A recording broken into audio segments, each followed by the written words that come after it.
Today's episode of the BJJ Balance podcast, we sit down with Brandon Mccaghren and discuss his experiences at CJI and ADCC, what he has in store for PGF Season 7. He sits down and answers a round of listener questions, and he shares his thoughts on white belts getting mother's milk. But toss on those sunglasses, pop off those tops, and let's get weird.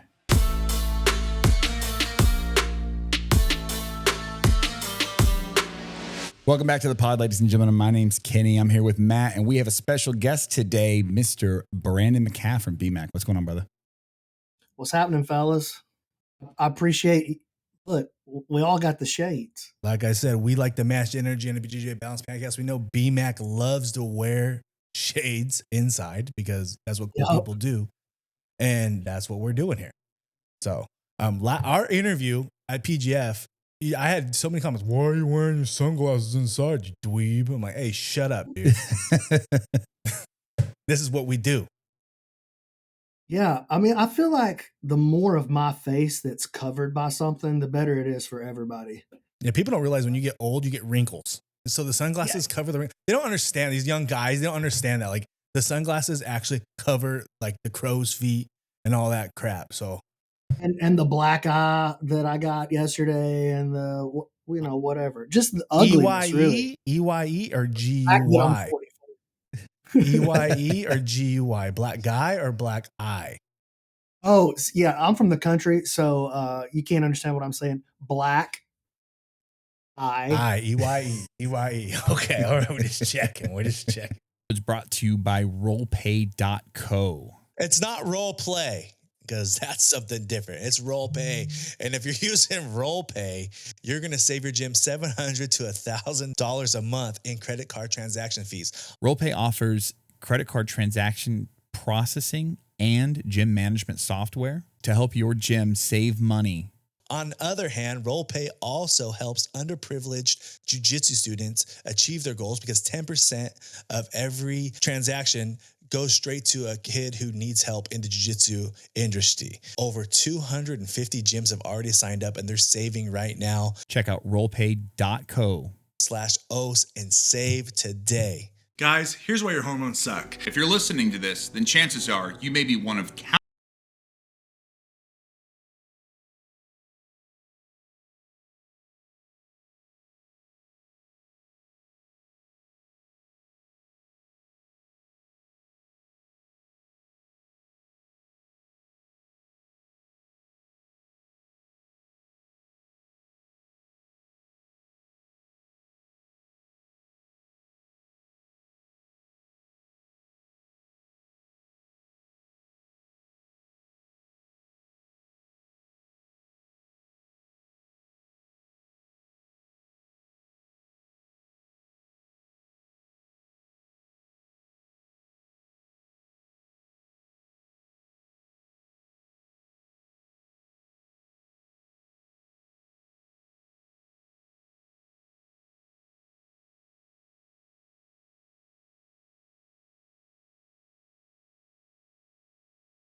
I think it's worldwide. The Costco guys. You know what I'm talking about? I don't know. The boom. We bring the boom. Kenny hates the Costco guys. I hate that. Oh my God. I'm you know what, Brandon, you're not missing out by not knowing who these guys are. They're all over my feed. These little viral fat, it's a little chubby kid, and his dad has a lot of Botox. They went so viral, like they're like more popular than the Hawk Tua girl. Whoa, slow down. That's crazy. We need her at PGF. Can we get the Hawk Tua girl at PGF on the white couches?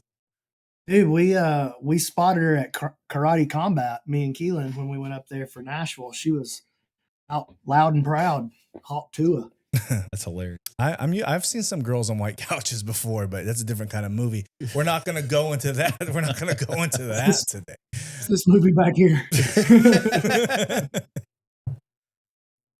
So no Costco guys. Well, we don't like the Costco guys just because they're just cringy. But people say I'm cringy. So how are we going to hate on content creators again? I don't know. Your social media feeds and destroyed. He sends me the most wild. He'll send me this like obscure old guy with no shirt on and like short shorts with. He's like out tanning. He's out canoeing, and I'll look at his Instagram page. I'm like, maybe this guy's blown up. The guy has 11 followers, and Matt's one of them. I'm like, how the fuck did this guy show up on your feed, bro? When you create content, you got to go to the depths, bro. It's a job. Instagram gives me money. I appreciate your dedication to the craft, to be honest with you. Yeah, I'm in there. I respect. I'm pooping for a long time. That's your whole motivation to become a content creator. I'm just in there, dude, looking for a lot of time to kill. Yeah, my legs are dead.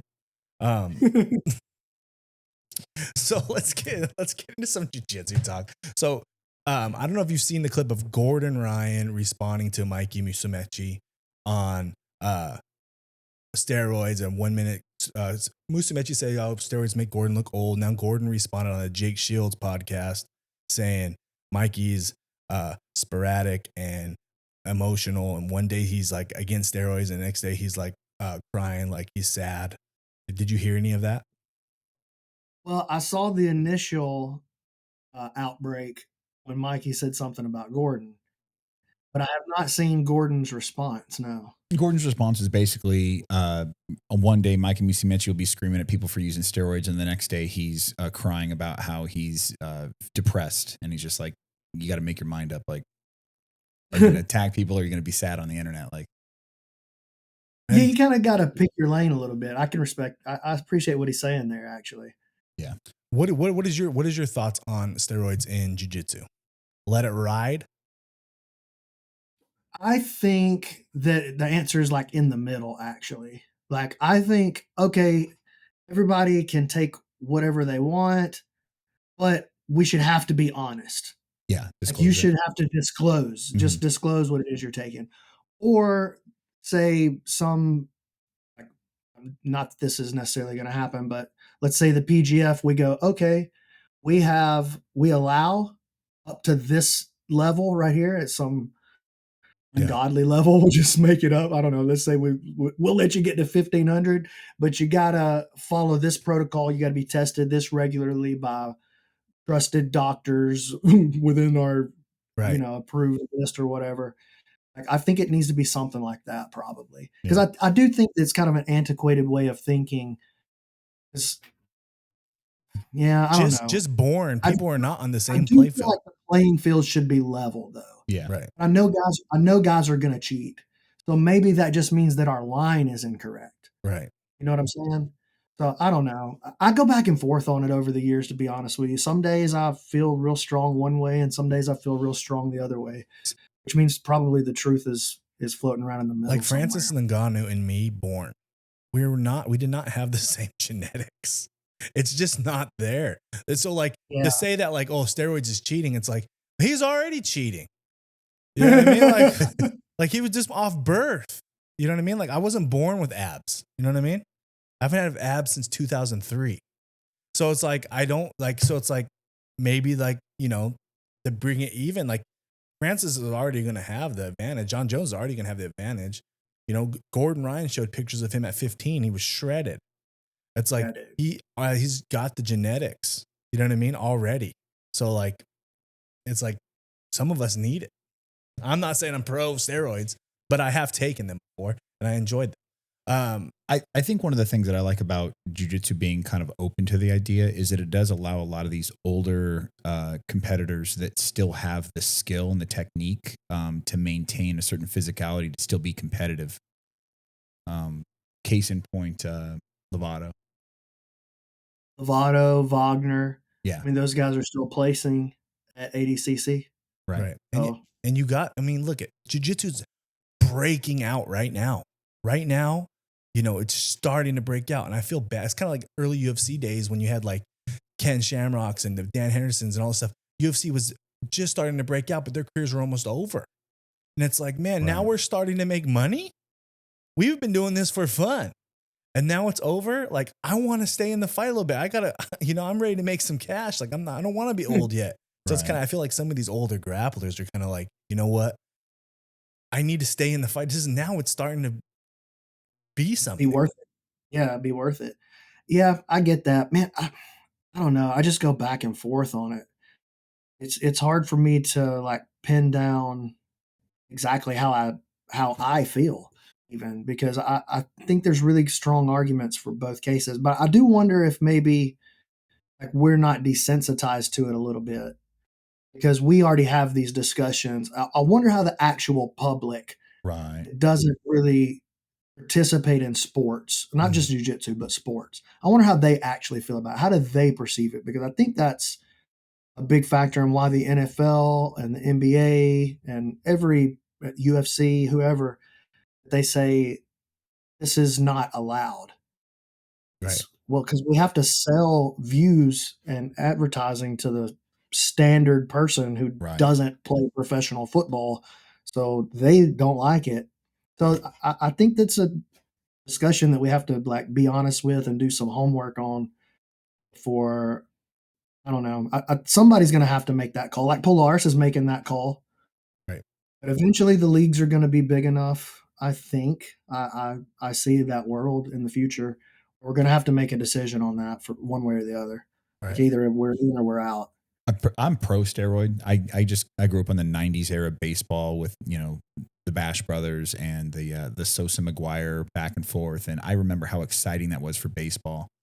And I I think that there's just like a weird societal stigma placed on steroid use, you know, where people just refer to it as cheating all the time. But I think if people were a little more educated on the use of and taking steroids doesn't just make you bigger, faster, stronger. Like you still have to work. It just allows you to do more work and recover faster so you can do more work, you know? So I wish that. But also it does make you bigger, faster, stronger. Oh, yeah.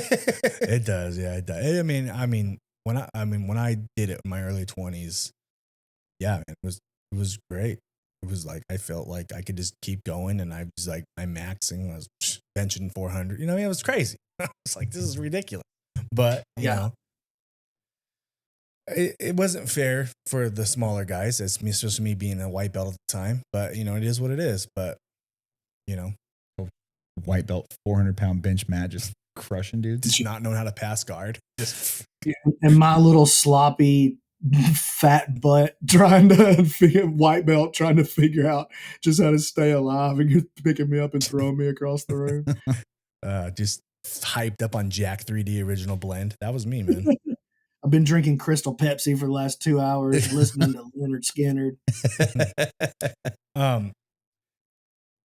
Speaking of white belt, I think I want to talk about like finding the chase. Like I have this bunny rabbit analogy where it's kind of like you should find your bunny rabbit kind of like on a track where the greyhounds chase the rabbit.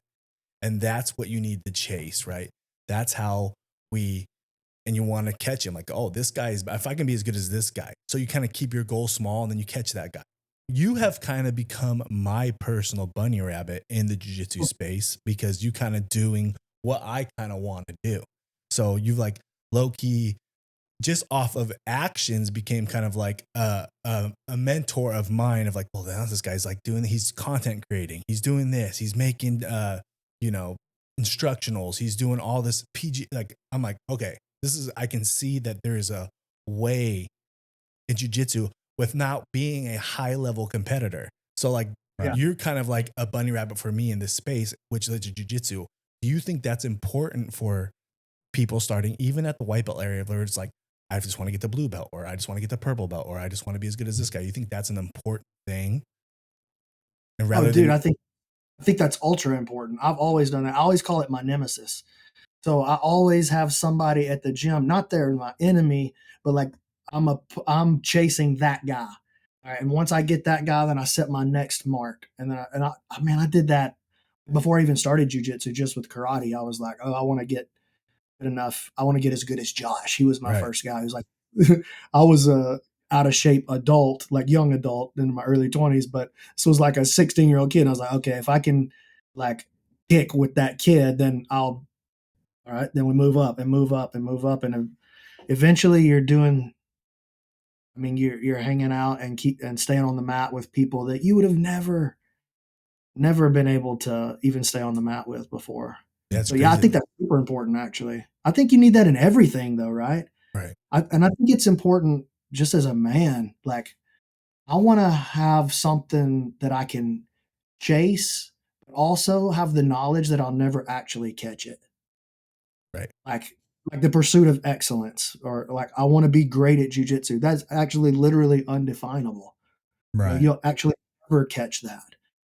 But it's important that for me to have something that I can chase. I'm like, for some people, that's going to be, they want to be a master craftsman, or they want to be great at woodworking or bass guitar or electronic engineering or whatever. For me, that was just jujitsu was the thing that scratched that itch for me. Yeah. I mean, I agree 100%. What do you think is the number one thing why these high level grapplers are having trouble breaking through with followers and content? Like as me personally, or you, someone who can grow social media, we know how to market fairly well. What are some of these high level grapplers that are like, that are just not, people like, who is this guy? He should have way more. Like what is the struggle? What is stopping them from growing? I think there's probably a lot of answers to that. I love this topic, by the way. I love like studying marketing and social media and content creation. I think I think everybody should be doing it. I don't understand why everybody's not doing it. But I think one of probably the main thing, just consistency. Like, how many times have you seen somebody start up Technique Tuesday? All right, guys, welcome to Technique Tuesday. We're going to be doing this every Tuesday. We're coming at you. And then there's 3 of them and there's no more Technique Tuesday. They do it for 3 months because they believe in consistency. I'm a man who believes in consistency, but then he falls off after 3 months. Like, just like any other skill, you're going to suck at the beginning. It's going to get tedious and you're not going to want to do it. And then you're going to bust through and eventually get better at it. And there's going to be levels to it, but you're not going to get that without doing the same thing all the time for a long time. And so just the same way you got good at jujitsu is the same way you get good at content creation. I'd even say that I'm good, but I'm definitely much better than I ever was, you know? Yeah, I agree. Like content, like consistently, I'm pushing 4 or 5 posts a day. You know what I mean? Like, but you schedule them. I schedule them on Sunday. They're all scheduled. They all come out. I'm not doing it during the week. You know what I mean? So it's kind of like some of these guys are like, I don't have time to just be, talking to people on my phone. I'm like, well, you got to network. You got to build your brand. You are your brand. You are your billboard. You should be building yourself. You should be selling yourself. Like if you've ever watched pro wrestling, you should be cutting promos. Yeah, dude. You should never get on the mic without telling them when they can see you next and who it's going to be against. I think people come for the memes, but they stay for the connection that they make with you as a personality.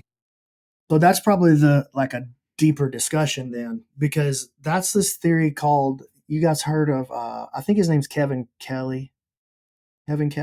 Anyway, he wrote this article back in the day. It's like a kind of an essay more. It's not a book. It's more like just a essay.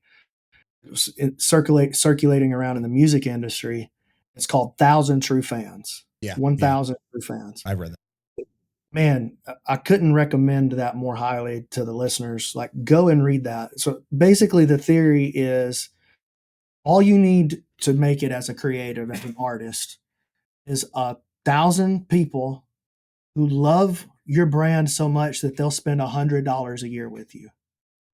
And if you can do that, you'll make 6 figures a year. You'll make $100,000 doing exactly what it is that you love to do. And you only need 1,000 people to believe in you to the tune of $100,000 to $100. 1,000 people to believe in you at $100 a year to do that. Yeah.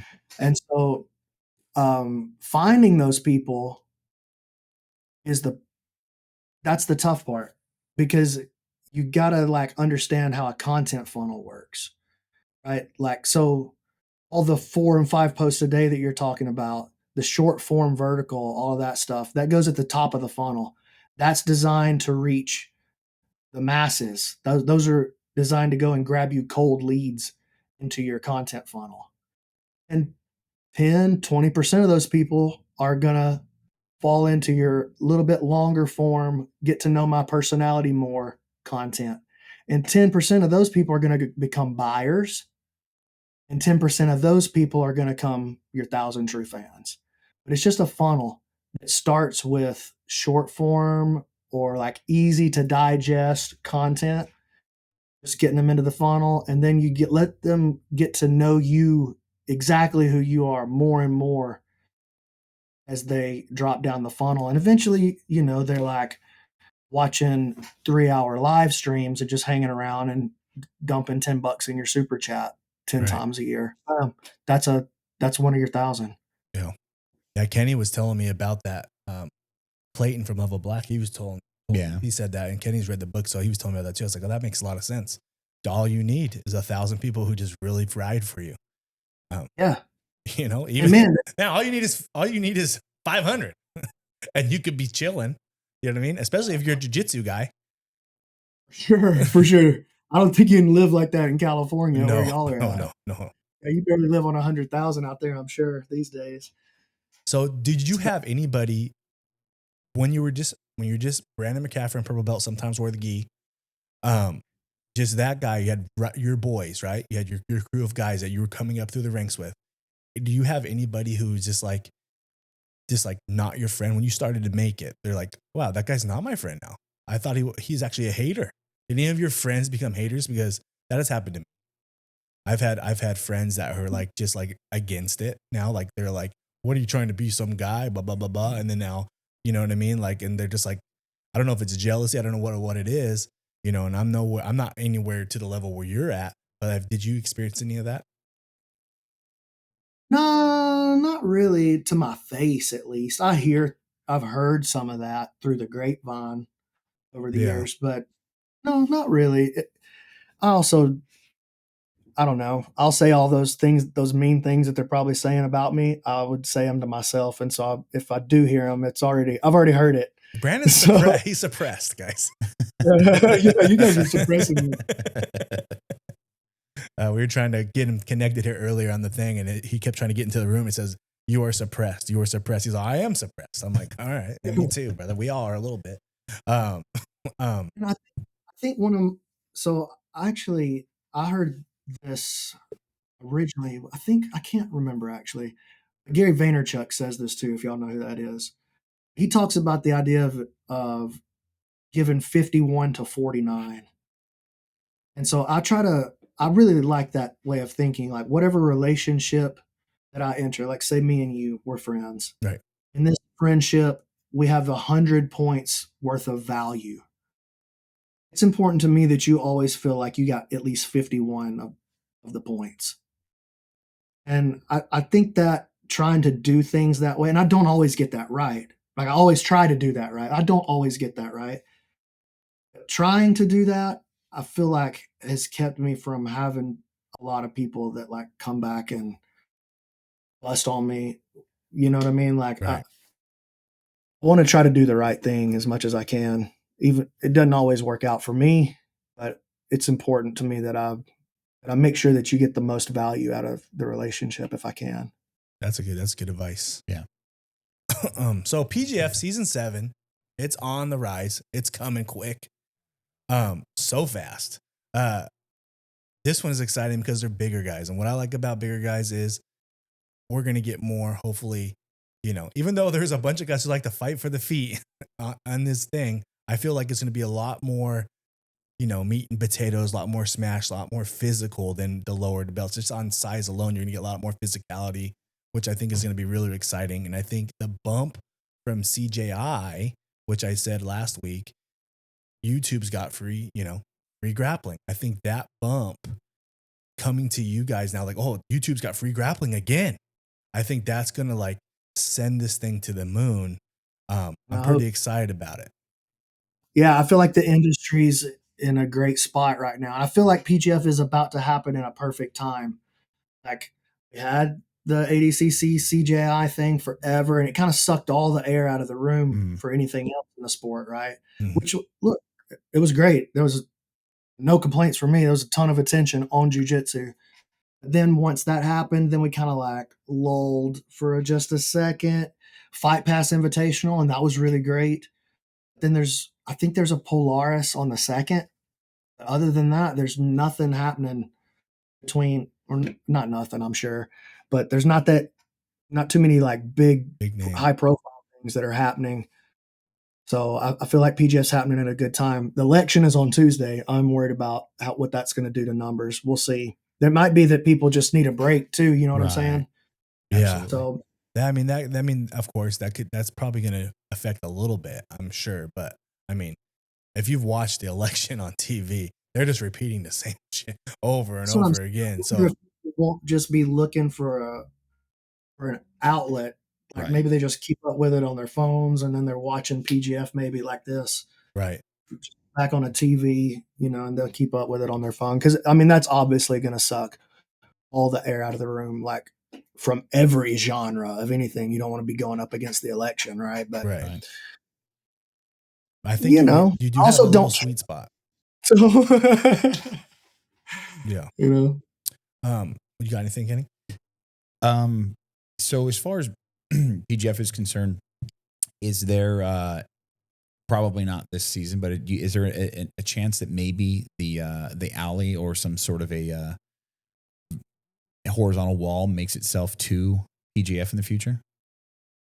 Well, it's not something I want to rule out, but I think it's a great question, a great discussion. I think implementing the alley, we'll call it the alley because I like CJI. I think implementing the alley is a tougher project than people think. It's not just putting the alley down as the playing surface. To me, it's very obviously the correct playing surface. Mm-hmm. I don't feel like that's really up for discussion. Okay, there's proof. That's the best playing surface. Okay, I get that.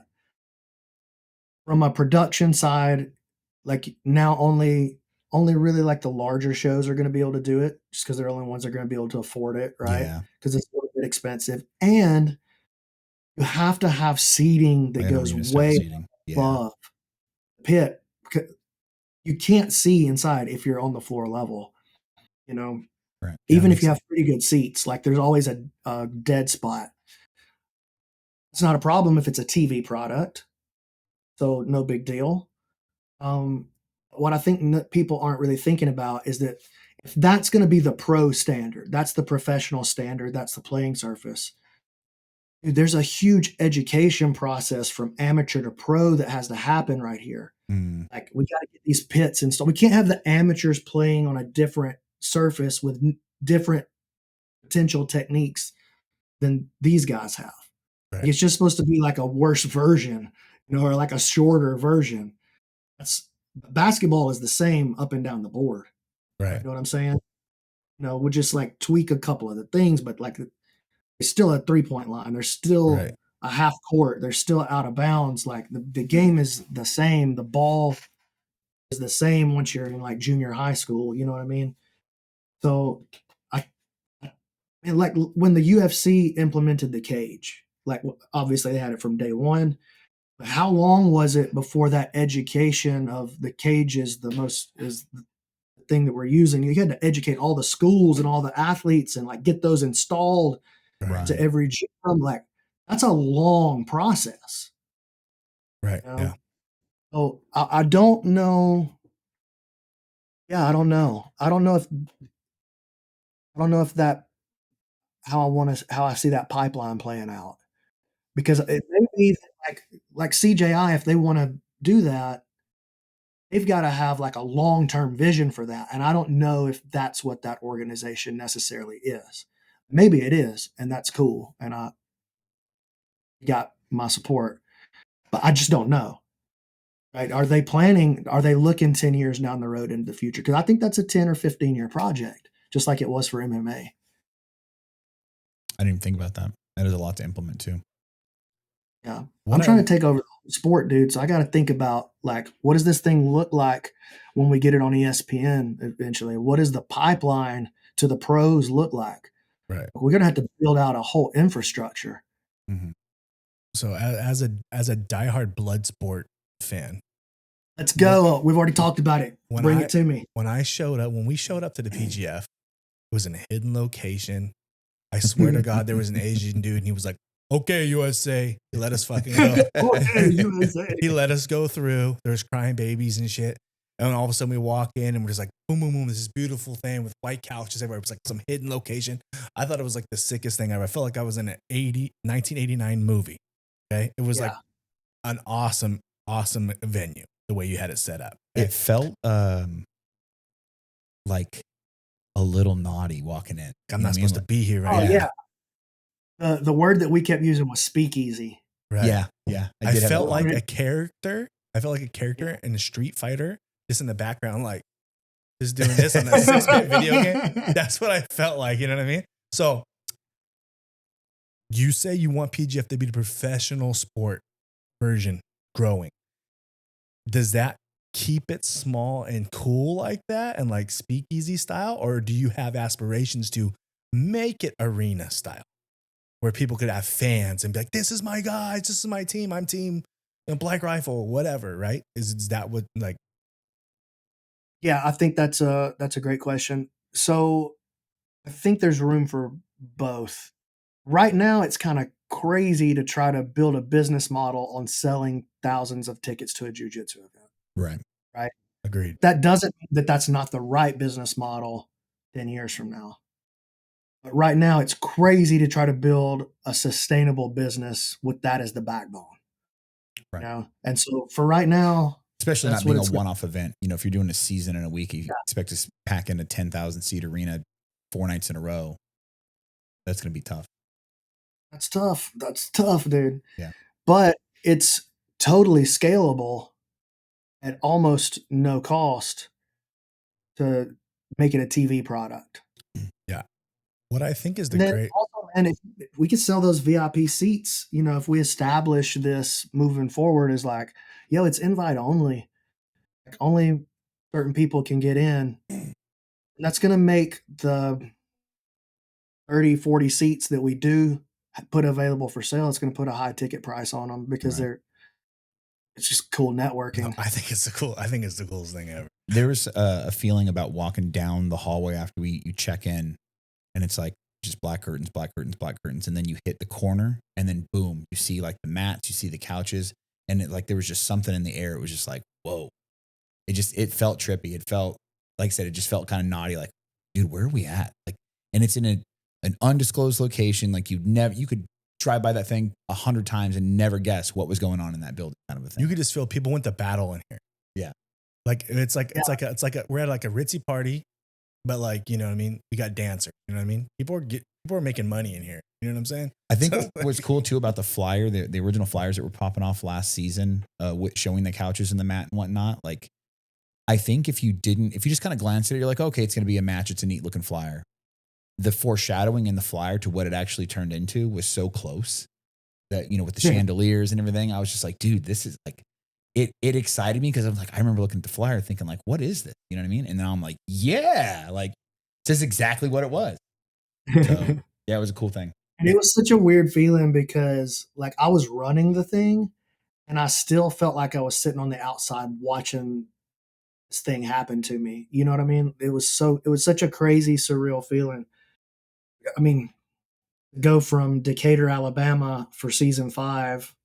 You know, me and Keelan just been doing this over here in Alabama because we thought it was a good idea. All right, we'll just build it real slow. And then season 5 makes that whack, that big jump when Zoe and Heather jumped on. I was like, man, this is insane. This feels like madness. So in a lot of ways, I feel like it's happening around me, even though I'm like running it, you know? Right. And it's hard to stop and smell the roses because you're always trying to keep the grind.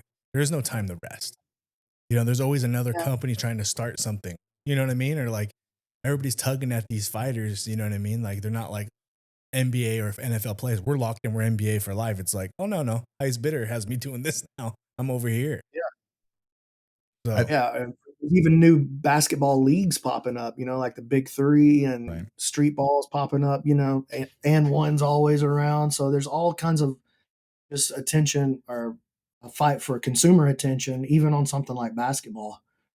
So, yeah, I mean, there's not that many eyeballs total in the grand scheme of things for jiu-jitsu. So, yeah, there's, like you said, there's new leagues popping up or new events popping up, which is why I think it's really important that we have something that's really distinctive looking right away, Like if as soon as you see a clip, like, oh, that's obviously PGF. Look, there's a dog on the couch right there. I think that's super important from a branding perspective. And it's another reason that I think that even if the alley is the right move, maybe it's not the right move for the PGF, because I definitely don't want to be CJI light.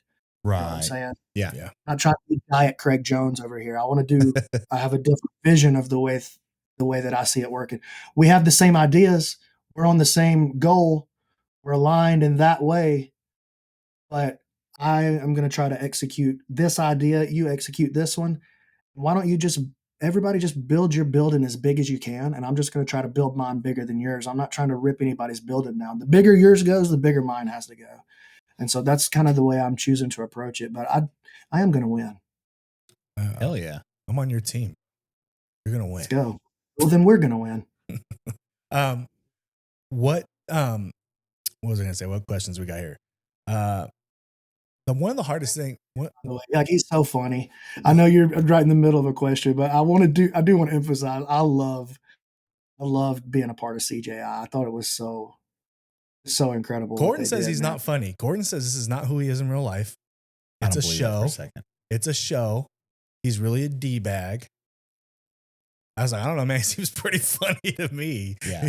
I mean, like, I don't know, nor do I particularly care. As long as people are not doing bad things, let them be whoever they are. You commentated for 8 hours straight. Yeah, dude. I think it was 9. I think we're on the mic for 9 hours. That is crazy. I remember saying, I didn't even realize it till like 7 hours in. I was like, oh wait, we've been here a long time. Yeah. I remember saying the next morning after that first night, I was just like, dude, I feel like I have a jiu-jitsu hangover. Because I was up until like 11 o'clock at night or something like that here in California watching it. Even my wife watched the whole time. And my wife likes jiu-jitsu, but she's not like into it. She doesn't do jiu-jitsu. So it's like my parents, my mom's in her 60s, my stepdad's in his 70s. They watched the whole weekend, and they like the whole time, 11 hours, 8 hours, 9 hours, whatever, broadcast jiu-jitsu all 3 days in a row. They were all about it. And then they went back. They watched my mom was texting me. She's like, oh yeah, we just watched some documentary on the Rutola brothers. And I'm like, what? Like, my 63-year-old mom's like diving into jiu-jitsu documentaries now. So it was such an awesome weekend. Like, the event was so good. And man, honestly, it was so well organized and so well run. The vibe was good. Seth did an incredible job. Craig got all the love, and it was Craig that was the face of it for sure. And, rightfully so, he should get a lot of love for it.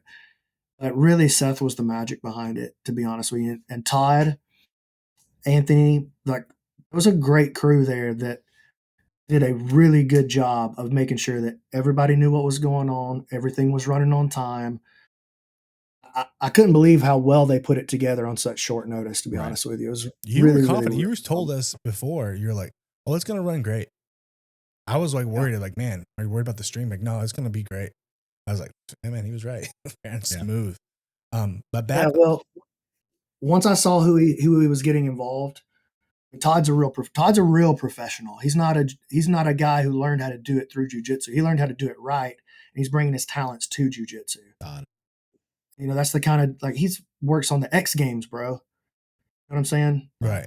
Like, he knows what the score is, like, and he made it happen. He was fantastic, and everybody was cool to work with. There was difference in ADCC and CJ, because I went to ADCC the next day at T-Mobile. I did CJI, and then I scooted over to ADCC for the last day. And that was cool too. But it felt like the atmospheres were totally different. ADCC kind of felt like a college graduation. That was how much fun everybody was having. Like, you know what I mean? Like, it got to kind of just looking down, and it felt a little bit impersonal. But CJI felt like party after the graduation. Okay. Do you think CJI needs to add another night? I don't think I would change anything, to be honest with you. I mean, the complaints were that there was if the complaints are there was too much of the thing you were offering us, I think that's an okay complaint to deal with. Yeah. Who cares if the wives are mad? Who cares? Much of the free thing you gave us. Too much of the free thing that we liked. Is that actually a complaint? Right. You know? Just the wives were complaining. You know what I mean? Like, sorry, just fine. We're sleeping on the couch. You know what I mean? Like, this is what's happening. I'm sorry, honey. Yeah. We'll figure it I out. think probably the only thing is there probably just needs to be a version of it. Man, you'd have to turn that edit so fast. There needs to be a version of it at the end of the night or to kind of tell you what happened. They need a sports center. Gotcha. Yeah. I appreciate the one mat jujitsu. I think that's definitely the score there. I think it's brilliant that you guys do it. I hope that it never deviates from that, because there's nothing worse than watching a match and then you hear I remember the last ADCC I watched, and then you hear the crowd roaring and it's not for the match you're watching. You're like, what's going on? You're trying to figure out which is it, mat 1, 2, or 3 I need to be jumping over to. Like having the one match is so mad that I missed it. right. Because it doesn't count if I didn't see it live. It's not real. Right. I might as well just saw it on Instagram. Why am I even watching? Exactly. Right. Yeah. That's how I feel, at least. Well, So, then yeah, you're also focusing the energy of the entire crowd on one match versus splitting it 3 ways. So, you know what? That's probably a big part of what the atmosphere right. in T-Mobile was all about, too. That's actually a great point I didn't think about.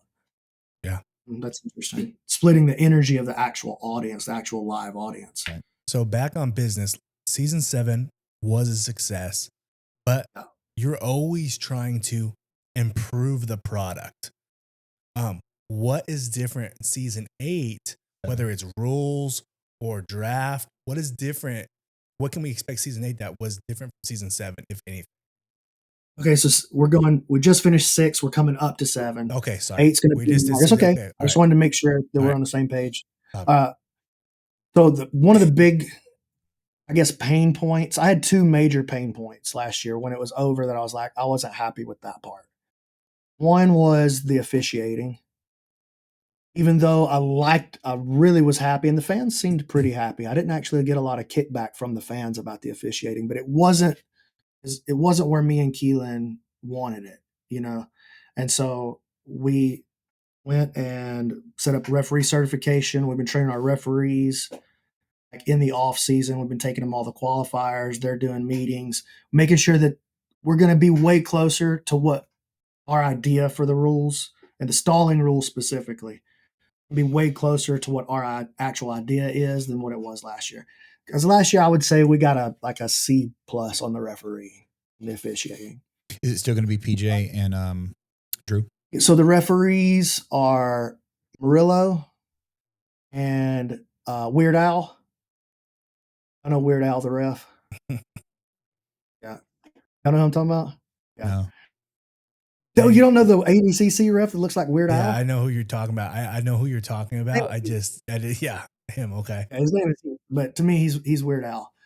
All right. So there's Murillo, there's Weird Al, and then Montano. Yeah, PJ Montano. Cool. And then when we have EBI rules on the playoff, we're going to make sure that Eddie Bravo is out there handling the overtimes. There will be no mistakes made in that regard. And if it is, then we got somebody great that we can yell at right there. Like take it all the way to the top. Right. I think if there was one thing that I was like kind of threw me off on the stalling calls is when a guy on top was in a dominant position, whether it's side control or full mount, he would get a stalling call for no action. You know what I mean? And I'm like, he's in the most dominant position. The other guy should at least get to a half guard. He should be like, hey, stalling. Now you have to get to a half guard though, or something before I can actually give him this stall. You know what I mean? Like the guy on the bottom has to move. You know what I mean? Like, so here's my philosophy on officiating. If you think about the other leagues that are successful in sports, the NBA, NFL, whatever, the rules when they need to be modified in favor of the offense, because the offense sells tickets. Offense is views, right? And there are great defensive plays for sure. But let's be honest, blocking a punch and not getting knocked out doesn't get as many views as eating it on the chin and sleeping on the canvas, right? Right. And so the rules are always, in the NBA, when they tweak a rule, it's in favor of the offense. No, you can't hand check him anymore. Right. Okay, no, we're going to call it a little touchier in the paint when LeBron drives. You know what I'm saying? Right. So in the NFL, like there would have been a time when pass interference wasn't a thing. We don't remember that time because they were like, oh, that sucks. We got to do something to allow the receiver a chance to catch the ball because they're just getting clubbed and passing doesn't exist. As time goes on, the offense gets easier and easier, and obviously people get better and better. But they hamstring the defense more and more and more in all these sports. All right, so now that's the philosophy that a successful sports league runs on when it comes to rule setting. Would we agree with that? Yes. Yeah. Okay. In jiu-jitsu, if the objective, what are the wow moments? They're the submissions, they're the sweeps, Right. they're the things that the offense creates, right? It's pretty rare that it's defensive wow. There can be appreciation for defensive and technical mastery. If we want wow moments, we got to lead to more offense. If you're past my guard and let's just say you're in side control and I can't do anything, dude. Or let's say you got mount and I'm just stuck, dude. I can't do anything. If there's going to be stalling called, it's always going to be on me in that situation from the bottom of mount, because the onus is on me to I'm going to have to do something that I know I'm not supposed to do and take a chance.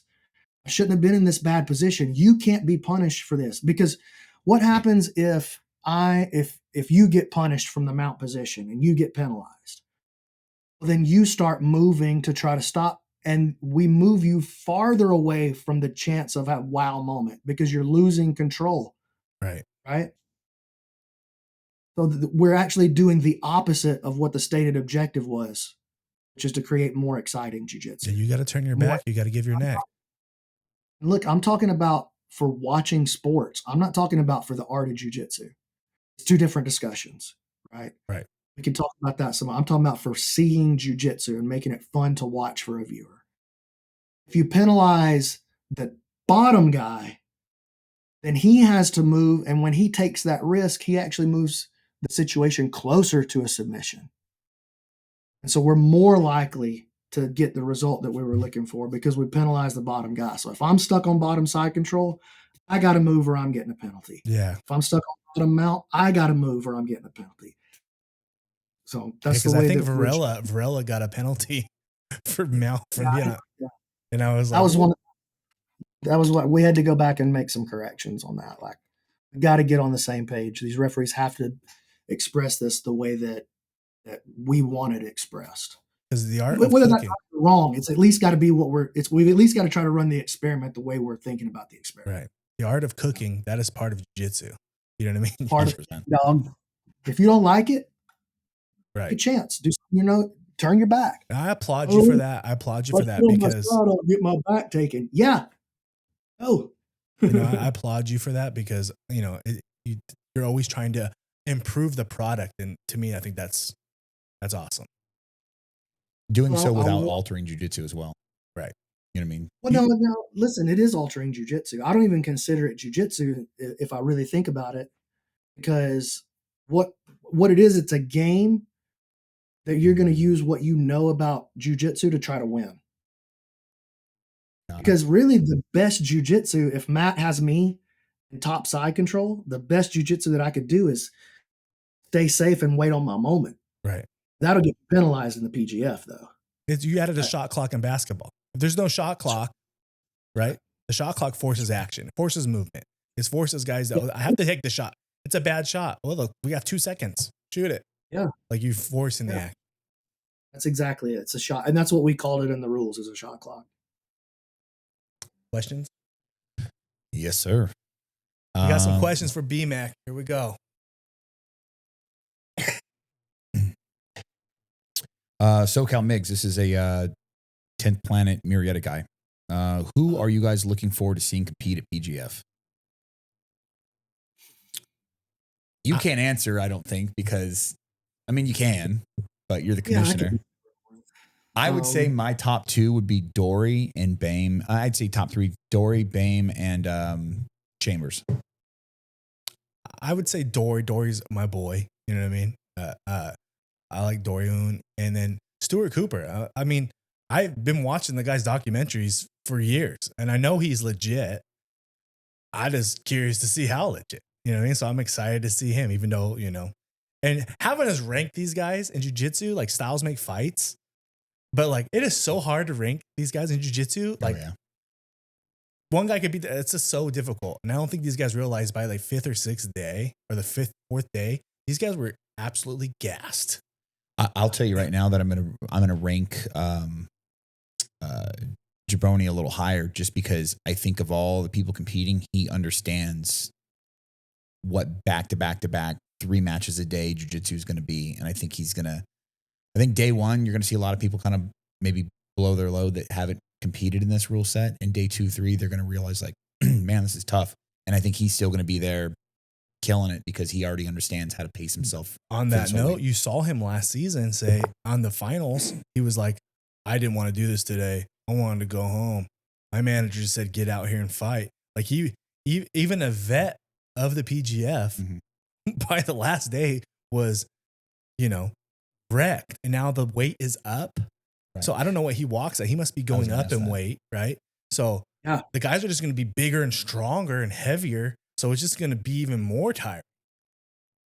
So a lot of people don't know this because like season 6 or maybe even season 5 was their first introduction to the PGF.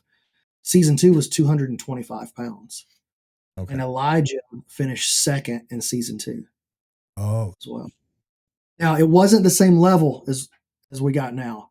A lot more local guys, some black belts, some brown belts, but it was regional still at that time. You know what I mean?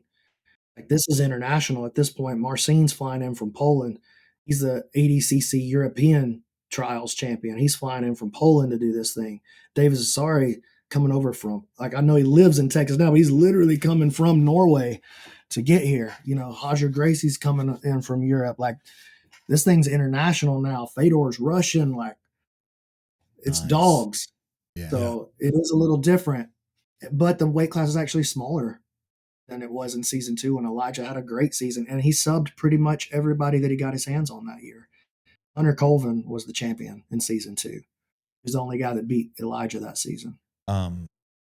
I kind of a side note. I think one of the neat things was after Jet Thompson pulling second in the finals of last season, started following him on Instagram, and it's neat to see him do. I'm seeing him doing seminars at gyms that he's not even posting. Like there's a gym in Texas that I was looking at because I was eventually going to move there, and he ended up doing a seminar there like a couple months ago. And I was like, it's cool to see like his career skyrocket just off of his PGF placement. I mean, obviously off of his talent, but yeah, for sure. Yeah, it's neat to see that the PGF is helping kind of blossom some careers and just give people more exposure. Well, that's the whole idea, man. I mean, we talk about Elijah, like people are putting Elijah in their top 10 when I'm seeing these rankings coming out.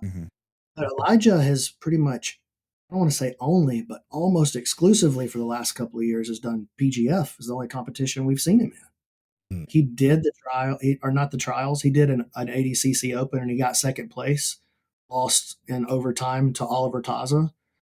So we know he can do those, but he doesn't really, those don't interest him. IBJJF doesn't interest him.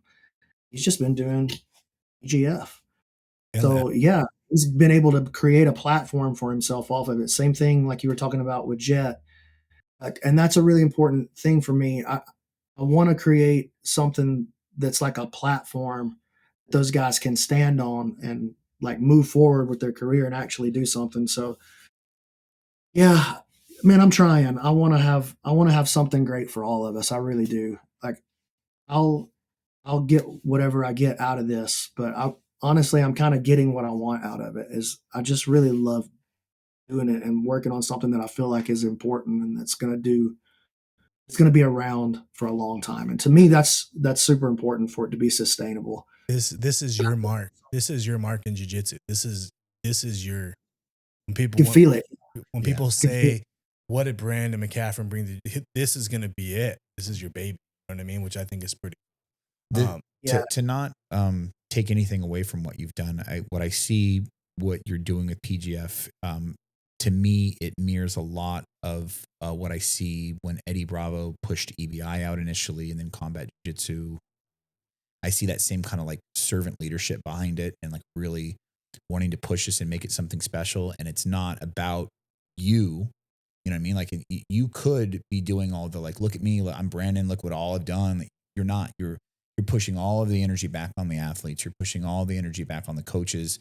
You're really kind of just helping everybody kind of blossom. And I think too, like how Matt had mentioned earlier about you being his bunny rabbit. Like I think a lot of these other guys that are the career athletes that could really do something with jiu-jitsu, you know, from a competitive standpoint, that don't understand, you know, social media and marketing and things like that. They can also learn that from just watching your example and whatnot. Like I can take my talent, my skill, and my athleticism, and with a little bit of camera magic and, you know, personality, I can really develop this into this just being my career, this being my source of income, and not having to do anything.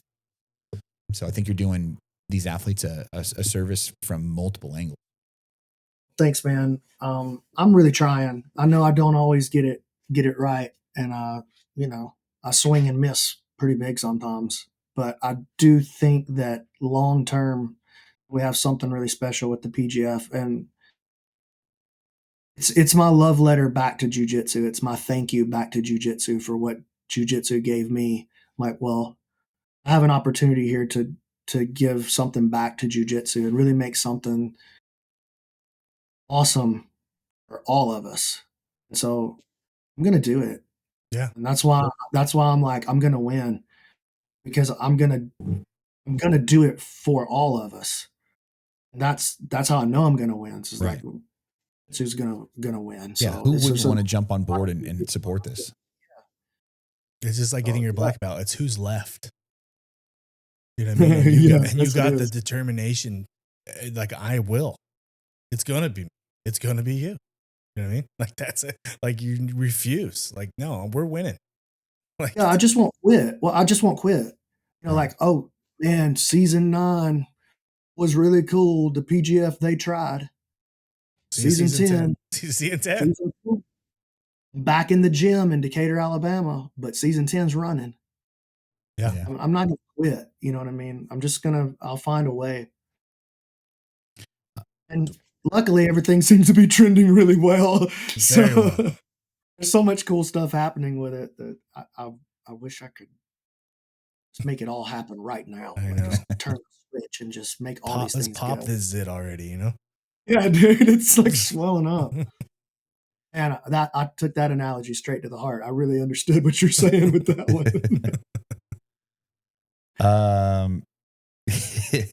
Wendy Williams Studio asks, can Kenny go ahead and pop that top off?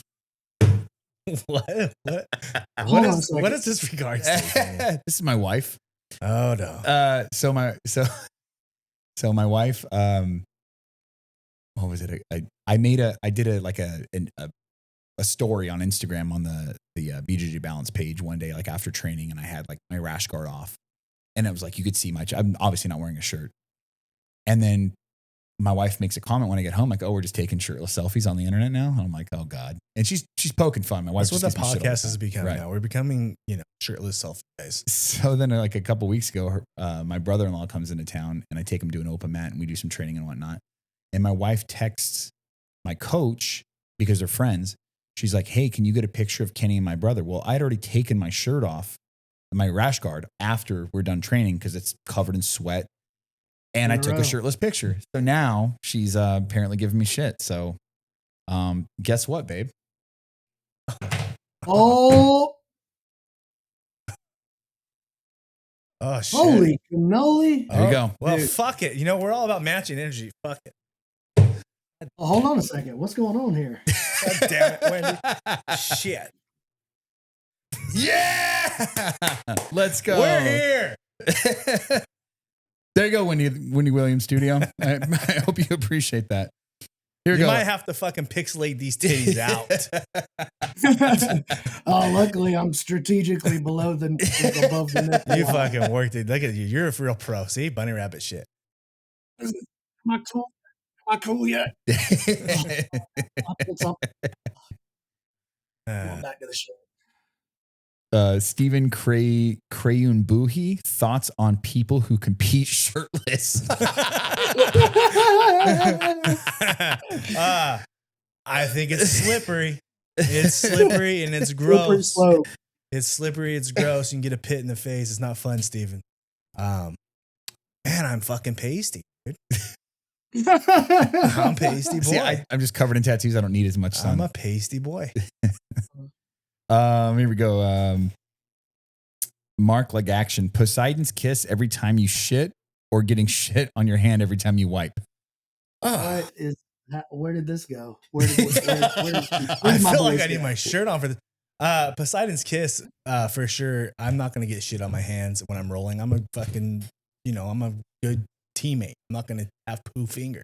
Poseidon's kiss is when you shit and the toilet water comes up and kisses your cheeks. Give me the water. Water on the hole, dude. That was new to me. Y'all just do things different than we do. We answer everything. California is just what it is. You know what I mean? Like, it's just what what out it here, is. dude. This one is for you, Brandon. It says, this is from Nate Mooskies. For Brandon, what about this pod has made them successful? I don't know. I think I can answer that. I've become a fan of the podcast. Well, I was a fan until Matt took his shirt off. I became a fan of the podcast since I first met you guys. And I think it's personality and it's consistent posting. Yeah. So, you guys don't mind, like, that, for instance, like, just be who you are, just have a good time. And the 1,000 people that dig it will dig it. And the 390 million that won't. Right. And that's totally fine. Just be Matt and Kenny. And I think that's paying off for you guys. And then of putting out content that exposes that so that the people who do vibe with you can actually see it. Right. That's really the only thing that's going on. And now you just got to productize it. You got to monetize it on the back end. Yeah. Yeah. We know that. This is another one for you, Brandon. This is, I'm not sure if you're familiar with Wristlock Johnny on Instagram. I'm familiar with Wristlocks, and I'm familiar with Johnny. Dirty Moves Jiu-Jitsu on Instagram. Okay, maybe. So he says, how can... I just met him. Didn't we just meet him at a seminar not that long ago? I'm pretty sure we did. Mullet, ugly as shit. Yeah. Sounds about right. How can BMac roll 2 hours nonstop at an open mat without even the break in between rounds? Quit going so hard. Yeah, I saw that. I was like, that's impressive. I saw that you went through your whole class or something like that with your videos. I was like, wow, that's pretty good. Well, that was hard, but that was not the same thing as what he saw. Just running for 2 hours at open mat's no big deal. That was hard because I put money on the line if they could tap me. Yeah, man. They were all coming after me. Every one of them tried to kill me. How long was that? How long did that take? It was 30 rounds. Jesus Christ. You weren't, I would bet money you did not train the next day. Did not. Did I train the next day?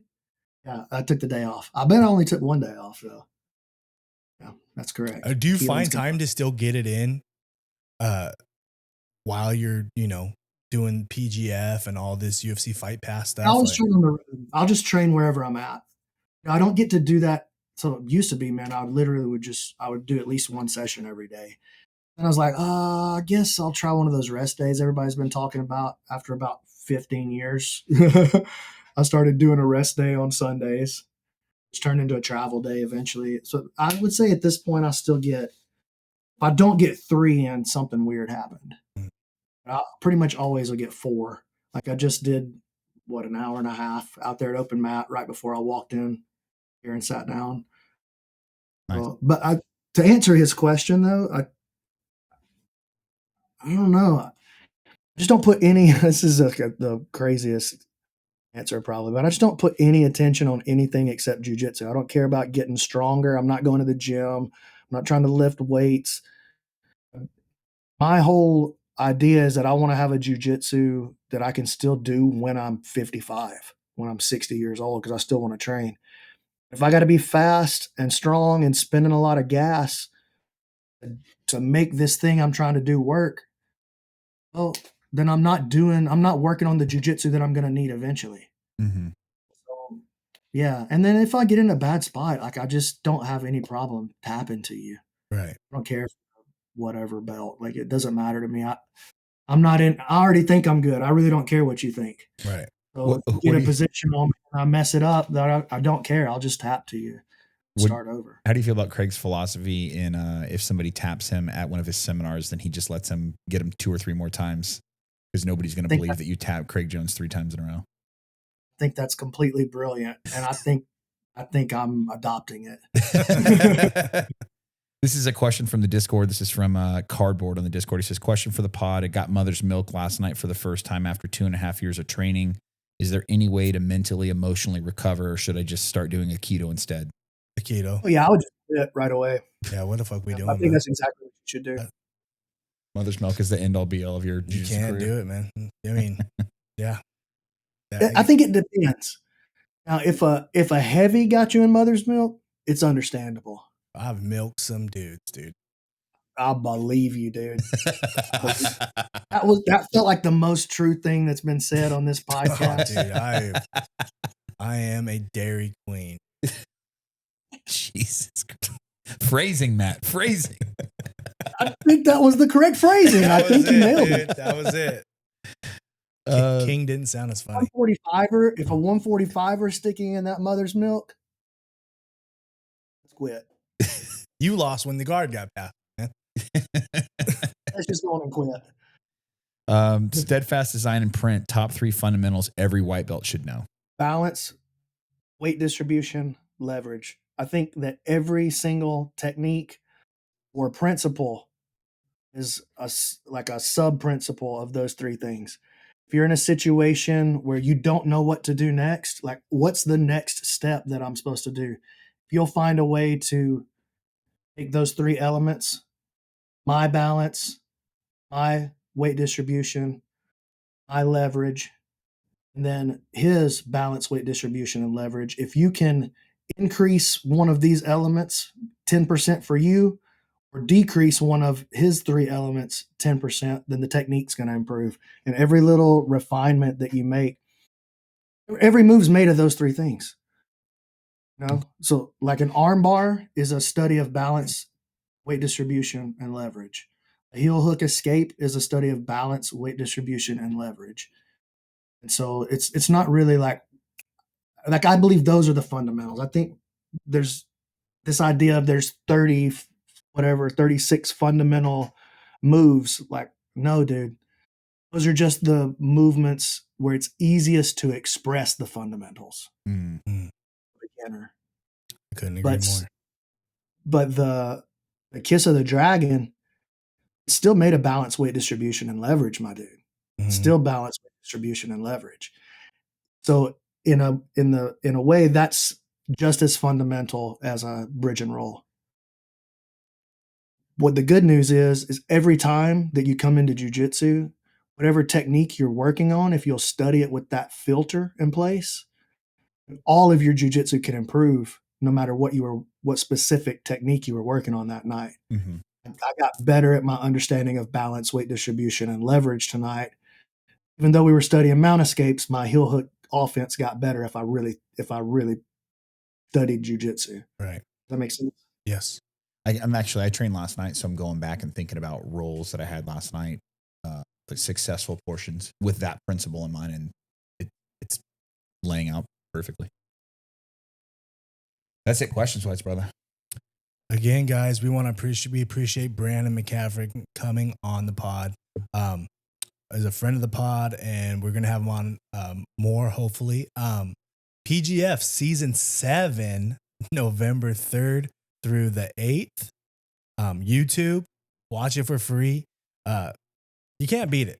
I mean, who cares if the orange guy beats the girl? We don't care, guys. Jiu-jitsu is free on TV. So let's watch it. Let's support PGF. Let's help Brandon. Let's grow this thing. Let's send it to the moon. Brandon, we appreciate you. Real quick, a question I meant to ask you. Who are the coaches this season? Aja Gracie, Ian Lister, Pedro Sauer, Carlos Machado. Never heard of him. Good. I hope he sneaks up and chokes you from behind this week. Just Me joke. too. Just joke. Those guys are fucking absolute studs. Yeah. You think what I'm Nice. thinking, brother? Aim for the bushes. Aim for the bushes. My name is Matt at O's Nation BJJ. This is Kenny at Freak Party BJJ. Follow Brandon at BrandonMC.Ninja, but most importantly, follow PGF World on all platforms. Follow PGF. We'll share stuff. Follow us on Discord, YouTube, all that good stuff. Brandon, we appreciate you, brother. Have a good weekend. Have a good week. See you guys later. Los.